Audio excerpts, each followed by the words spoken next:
May the Lord bless you, whoever you are listening to this message. My name is Felix Lowther. I'm part of the St. Giles Trust.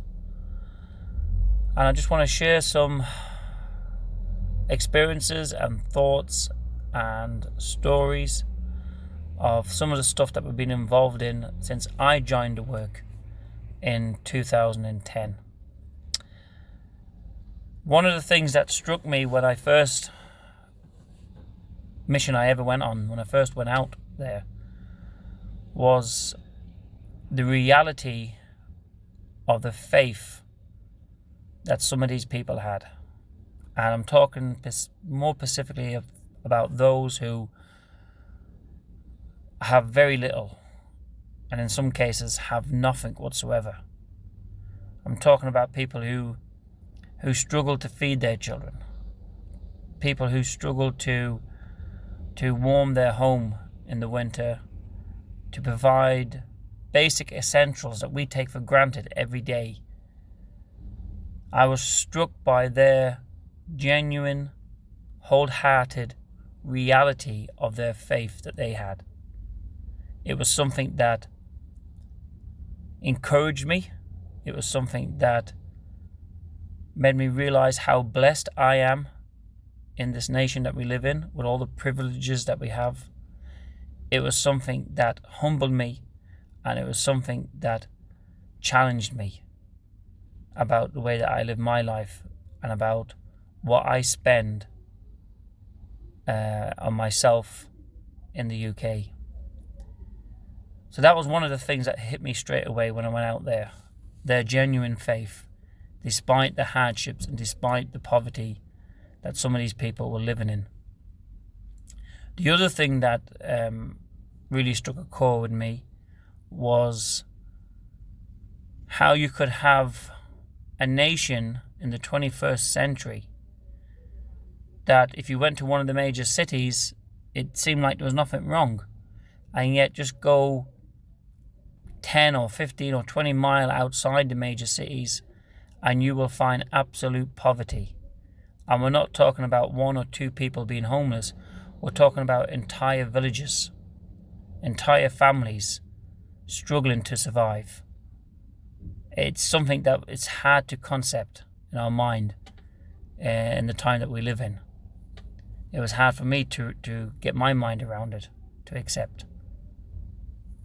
Another thing was the hostility and the prejudice towards the gypsy community.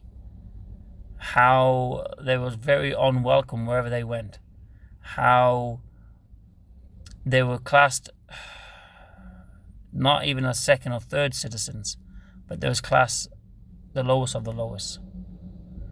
I know myself, being a gypsy, that in this nation that we live in, we can face, hostility, we can face, racism, but I've never experienced it to the level that they have over there, where there's a genuine dislike, a genuine hatred for them.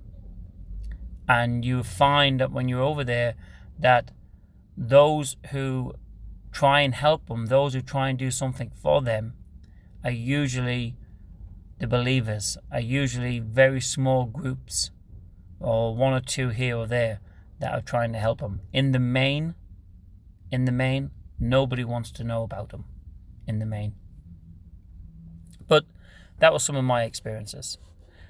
I like to share with you a story about a sister that has now passed away and gone to be with the Lord. And forgive me if I mispronounce these names wrong. I'm not educated very well, and I struggle with pronunciations. But her name was Rosalina Otvos, and she had a son, and the charity supported this lady for quite a number of years and her son. The son passed away, and when I came out, it was just her living in a flat. She's quite disabled, housebound. She couldn't leave the flat really. She was a believer. And one of the things that struck me when I first met this lady, I was in this kitchen and we was chatting to her, and I noticed that on her kitchen top she had a piece of fish, and the fish was cut into 7 pieces. And I asked why it was cut into 7 pieces. And I was told that it was a piece for each day for her meal. That's what she had for her meal each day. And that was the first time I realized how much we throw away in food in this nation. We don't think anything really of it. And that was the first experience I had of somebody struggling just to feed themselves. But she passed away quite a few years ago, and the charity supported her for quite a long time. And she was a lovely lady. You know, it was a blessing to see her every time we went for a visit. And she was a blessing to all those who came to see her, and a true witness for the Lord. Another lady I'd like to talk about is someone that we've known for quite a while. Someone that the charity has supported for getting on over 10 years now. Her name is Sister Lazarica. Sister Lazarica had 2 children, a son and a daughter. Both of them died when they were 32 of TB. The daughter we met just before she passed away. I think it was 2010 or 2011. We met her in a hospital, and she was in a very bad condition physically. I've never seen somebody so delicate, so desperate, holding on to life as this lady was. And she had a son. Her son's name is Andre. He was only about 6 or 7 at the time.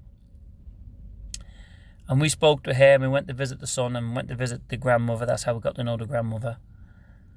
And on our return visit, I think it was a few months later, this lady had passed away, the daughter.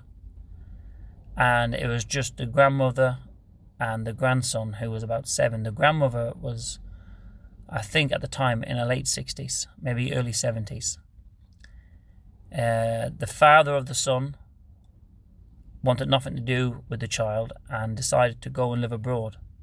So this old lady who had health problems herself, who struggled herself to provide for herself, took the grandson under her wing, and she raised him. And it's been our privilege over the past 10 years nearly to watch this young boy grow into a young man. And it's been our privilege to know him and to be involved with them and to pray for them. And he's turned out to be a very nice, very smart and very intelligent young boy. And it's been a privilege to know him. Another story I would like to share with you is of an old couple by the name of Traian and Elena. Traian and Elena were married, I think, if my memory serves me right, for about 50 or 60 years. 50 years, I think it was. We met them quite a number of years ago. They had no children. And when she came out to meet us, she was hunched right over. She was using a little stool to walk with because she was bent right over. She had an accident when she was much younger in the cellar of her house. It was flooded and she had an accident and it caused her to be bent over. And she suffered with this for many, many years. But it was always, again, a pleasure to meet them. They had virtually nothing. The prayer of Traian, whenever we met him, he always told us that he prayed that he would make it to 90 and work in his fields up until he went to be with the Lord.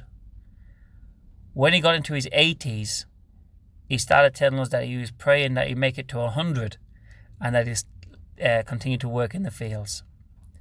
But a couple of years ago, the Lord called him home, and I think he was in his mid-90s. Early to mid-90s. But it was a pleasure to know them. It was a pleasure to be involved in supporting them. And it was a real blessing to the community and a real blessing to anyone that give them a visit. It was a real sad story because they had virtually very little help from anyone. No family to help them. The neighbours didn't really help them, and the church that they was attending is a very poor church, but they did the best that they could. And it was just a privilege again to know this man and woman, whom now I'm sure is in glory, enjoying happiness forever. Another story, and this is quite an interesting one. I have to give you a bit of background to this one. I met this particular lady, I think it was on my second visit to Romania, my second mission. Her name was Mrs. Groza. And before I went out on mission, somebody in the church had given me a small financial gift to take out. And the instructions were to give it to someone who was in need. Someone who was in need. I didn't like this because I didn't want the responsibility. But as my wife reminded me when I mentioned it to her, someone's entrusted it to me. The Lord has entrusted it to me. So I have to be obedient and I have to do what the Lord wants me to do. So reluctantly, I took the finances, I went out, and I was praying a lot about who to give it to because I didn't want to make a mistake. I didn't want to give it to the wrong person. And it's just amazing how the Lord can answer your prayers. It really is. This is something I've witnessed countless times since I've been working out there. I was in church and I was praying about who to give this to. And in this church, there was an old lady that took my eye. She was very small, very delicate looking. And she got up during the service, and when the offering plate was going around, she put some finances into the offering. And I inquired about her after the meeting, and I got told that she lives with her son, who has some problems, in a very run-down house. She's a very poor lady, but a very faithful lady to the Lord. She faithfully makes it to church at every meeting. She walks about, I think it's an hour or more to church in all types of weathers. And this lady, when we met her, was probably in her early 70s when we met her. So I asked if we could go and visit her. I knew straight away, once I got some information about her, that this was the lady that I needed to give the finances to, because what came to my mind was that story in the gospel about the old lady that put the widow that put her 2 mites in the offering. And the Lord said, she has put in more than all the others. And when I heard that she was someone who struggled, who still worked in the field, harvesting the crops, and she was very poor, and yet she was giving out of what she didn't have into the offering, I just knew that was the person for the finances. It just witnessed to me so much in my spirit. So we went to visit her. We give her the finances, which she received with great blessing. And we saw her home that she was living in. She was living in a home that was no bigger than probably 8 or 10 foot square. We wouldn't really call it a house. We would probably call it a mud hut. It was all leaning to one side. It was all cracked. It was all basically ready to fall down at any moment. And it was all that she had. And we prayed about it. We made a report about it. And it's amazing because within, I think it was a few weeks of getting back to the UK and reporting this situation, someone contacted the charity and provided the finances for her to have a new house built. And the following year, she had a brand new house. And she was over the moon with this. And it's been, I'm sure, been a blessing and a comfort to her over these past years. And it's someone who we also continue to support on a regular basis. And it's always a joy. Again, someone who doesn't have anything, someone who has very, very little, we would probably be in depression if we was in her situation in the UK. But again, always a joy to meet her. Always a blessing to talk to her. Always a blessing to see the genuine faith in this believer. Another story, which is very heart-touching, really. It's about a young man called Ciprian. We met Ciprian now, it must be getting back for 5 or 6 years ago. And the story to Ciprian is that when he was about 3 or 4 years of age, his mum took him to the doctors, and the doctor decided to inject him with some sort of fluids into his spine. He was a fine, healthy, normal young child. Shortly after being injected with this fluid, Ciprian became disabled. And as the years went on, he became more and more disabled, which left him to a point where he was totally dependent upon his mum to bathe him, to change him, to feed him, to do everything for him. He was totally dependent upon his mother. And it was a story that really touched our hearts. She was herself, when we met her, a lady, I think, in her 60s, and she had health problems, and she was the only one that could help him. She was the only one there to take care of him. There was no other family members, and it was a real struggle for her. And by this time, Ciprian was about 30 or 33 years of age when we met him, and he had lived his whole life nearly this way, and it was very touching to see him, very heart-wrenching. So we prayed about the situation. We really sought the Lord, and me and Andy and some other brothers, we really prayed about the situation, and we made some reports, and within a very short time, I think it was a matter of weeks, the Lord had answered the prayer. And a dear brother in the UK supplied the finances to have a house built specifically for Ciprian, because the house he was living in at the time was, again, we would say, a mud hut. It was run down. It was not suitable for him whatsoever. He couldn't get in or out the house. There was a set of steps going into the door. It was just impossible to get him in or out. And we had the Lord provided the finances, and through Christian brothers in Romania and through Christian brothers back in the UK, we travelled out by transit van. We took out all types of aid for this dear brother. The Lord provided a bed for him that could be lifted up and down and adjusted so it was more comfortable for him to lay in, and his mother. The Lord provided a specially tailor-made wheelchair for him, and the Lord provided the finances for a house to be built specifically for his needs, with a wet room, with enough space for a bed and for a kitchen for his mum.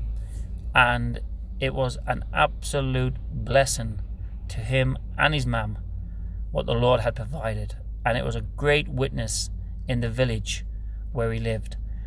Now there's a ramp going up to his front door, so when it's a nice day, his mother can put him in the wheelchair and she can take him down to the front gate, and he can see people, and people will stop and they will chat to him. And this guy, whenever we visit him, whenever we see him, his face lights up.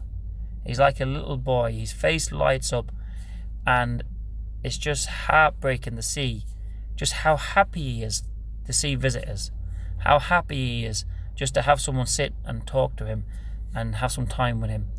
Again, something that would probably do us in, something that would probably cause us to be completely depressed. Again, here are two desperately in need people, two genuine believers who have the joy of the Lord in their heart and a genuine faith, and it's just a joy and a privilege to know them.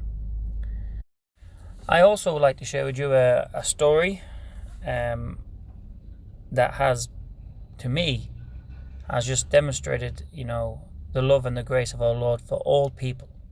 Doesn't matter what colour your skin is, it doesn't matter what your background is. The Lord loves us all. We met a brother called Augustine in about 2018, late in the summer, I think it was, about August time. And we met him in a gypsy village, And after having a conversation with this brother, we found out that this village had about 2,000 people living in it. And he had been working there for a while. He's actually from the village, but he went away to college and came back, and he's been working there for a while as a missionary, evangelizing among the people who he knows. And some of the stuff that the Lord has already done with this brother in this village is amazing. There's people that's come to faith, there's people being baptized, there's people part of the church. But we asked him a question, what is one of the greatest needs for the village as a community? And outside the gospel, one of the most greatest physical needs that they have is water. And I was a little bit taken back by this, because in the day and age that we live in, we don't think that, somewhere like in Europe would have a problem with water. But we got told that this village with nearly 2,000 people have no water supply, and they have to walk to the nearby villages to get water. So we prayed about the situation, we made a report about it, and it was really laid upon our heart, and we felt it was right. And the Lord answered our prayer within a few months. And the Lord, through another church, another organization, provided the finances for a well to be dug out and for fresh running water to be supplied to the village. And early this year, because of the hardness of the ground and so on, early this year the well was completed, and it's now supplying fresh water to 2,000 people in this gypsy village. What a marvellous testimony that is to all those in the village of the Lord and His grace and His love for all types of people. It really is. I like to share now, before I finish, about shoe boxes. About 7 or 8 years ago, the Lord laid it upon our hearts to start taking out shoebox gifts to Romania. And it's basically a shoebox with a bunch of stuff inside, designed for an adult or a child or a family. And we had no idea when we started just how much the Lord would take this and make it grow, and how much of a blessing it would be. It started with myself and Andy and just some family and some friends. And the first year we took out about, I think it was 100 or 120 shoe boxes. Andy took them out in his car, and there was a true blessing to everyone who received them. But since then, it has grown, and grown to a size that has been surprising. The last time we went out, I think it was something like 700 to 800 shoe boxes we took out, and about a half a ton of clothing. And this project has opened so many doors into so many homes. It has opened opportunities to go into orphanages and into schools and so many places. And it's just been a true blessing and a witness, not only to the people in Romania, to the unsaved and to the saved, but also to the people here in the UK. It's been a blessing to the people in the UK to be involved in this and to make these. And it's been a blessing for those in Romania to receive a gift that has been put together by someone in the UK purely because the love of Jesus is in their heart for them. So we have to stop here because of time. But I would like to thank you for listening. And if you would like to know more about the work in Romania, then please don't hesitate to get in touch with Andy or myself. Once again, thank you for listening. Keep us in prayer, and God bless you.